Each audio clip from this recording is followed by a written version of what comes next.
আজি আন্তৰ্জাতিক নাৰী দিৱস আমি পুনৰবাৰ শুভেচ্ছা জ্ঞাপন কৰিছোঁ প্ৰতিগৰাকী নাৰীলৈ বিশ্বৰ নাৰী সমাজৰ বাবে আজি এটা উল্লেখনীয় দিন এই বিশেষ দিনটোত দেখুৱাব বিচাৰিছোঁ মৰাণৰ দুই নাৰীৰ কঠোৰ জীৱন সংগ্ৰাম কোমটাইৰ বামলাইনৰ নিবাসী মালাম্বিনা হনুমান আৰু নিচিয়া টপটো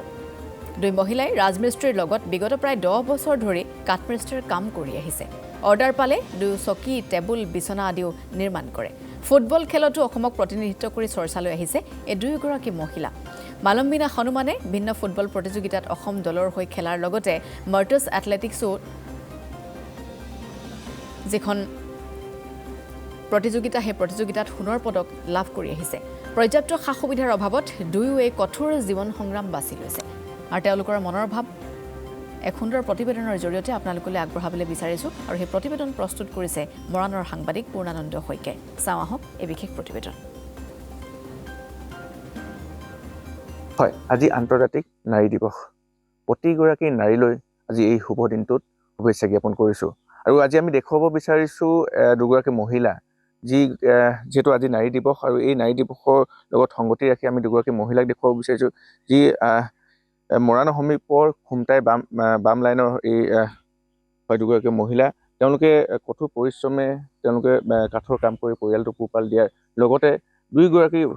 ভাল ফুটবল খেলুৱৈ গতিকে আমি পোনে পোনে তেখেতসকলৰ সৈতে কথা পাতিবলৈ চেষ্টা কৰিম মই প্ৰথমে আপোনাৰ ওচৰলৈ আহিছোঁ নাৰী দিৱসৰ শুভেচ্ছা জ্ঞাপন কৰিছোঁ আৰু আপোনাৰ নামটো জানিব বিচাৰিম আৰু কেনেদৰে পৰিয়ালটো পোহপাল দিছে সেইটো জানিব বিচাৰিম মোৰ নাম শ্ৰীমতী বালাম্বিনা হনুমান মই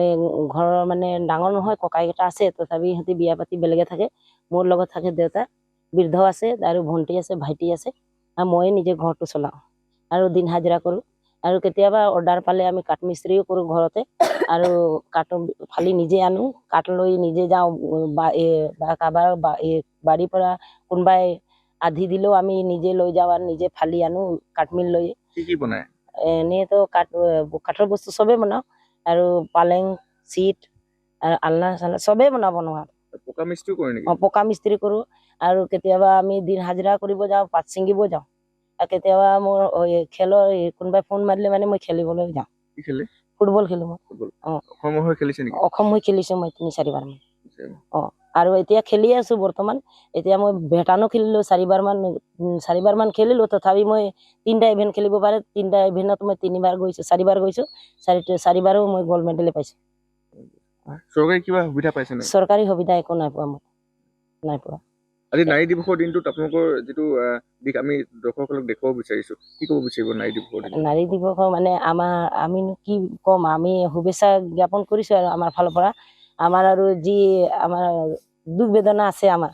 আপোনালোকে যাতে আমাৰ পপুলাৰ কৰি দিয়ে বুলি আমি আশা ৰাখিছোঁ চৰকাৰক আমি দেখুৱাব বিচাৰিছোঁ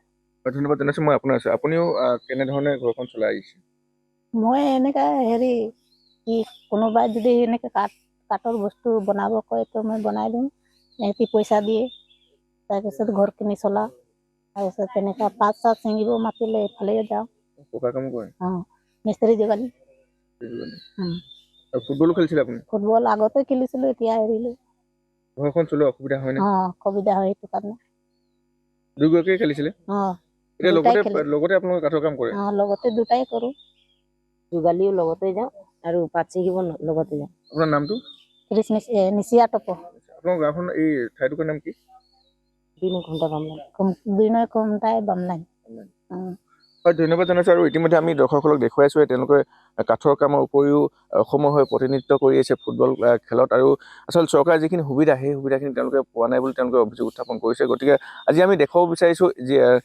নাৰী যে কোনো গুণেই কম নহয় তেওঁলোকে পকাৰ কামৰ লগতে কাঠৰ কামৰ লগতে ফুটবল খেলিও অসমৰ হৈ তেওঁলোকে খেলি আহিছে গতিকে চৰকাৰক আমি দৃষ্টিগোচৰ কৰাইছোঁ আৰু দৰ্শকসকলক দেখুৱাবলৈ চেষ্টা কৰিলোঁ